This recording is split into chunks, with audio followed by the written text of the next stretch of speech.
டைம்னு ஒரு film, Tamil movie. Almost ஒரு 26 இயர்ஸ் பிஃபோர் இருந்துச்சு. அதை பார்த்த உடனே எனக்கே ஓ மை காட் அப்படின்ற மாதிரி இருந்துச்சு. ஸோ இந்த சாங் வந்து காதல் நீதானா அப்படின்னு ஒரு சாங் இருக்கும். ஸோ சாரோட சாங்ஸ் எல்லாத்தையுமே பார்த்தீங்கன்னா ஒரு ஃபன்னி எலிமெண்ட் ஒன்று அந்த அந்த டான்ஸ்குள்ளே கொஞ்சம் புகுத்திருப்பாங்க. ஸோ அதே மாதிரி இதுலேயும் குட்டி குட்டியாக நிறைய இருக்கும். Since the mood of the song is slightly different, I think it was slightly made subtle. But ஜென்ரலாக அவரோட சாங்ஸ்லாம் பார்த்தீங்கன்னா ரொம்ப ஒரு மாதிரி it be so good to watch, ஒரு மாதிரி நல்லாயிருக்கும். சில சாங்ஸ் தான் நமக்கு வந்து பார்க்கணுன்னு தோணும். ஸோ அந்த மாதிரி சில சாங்ஸில் அவரோட பாடல்களும் இருக்கும். ஸோ இன்னைக்கு இந்த சாங் ட்ரை பண்ணலாம் அப்படின்னு யோசிச்சேன். யா.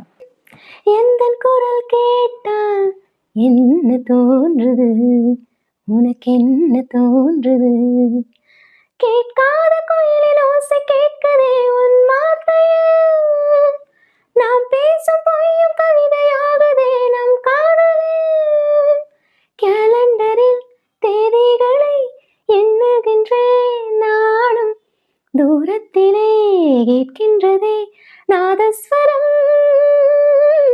காதல் நீதானா, காதல் நீதானா, உன்னை காணத்தான் கண்கள் கொண்டேனா.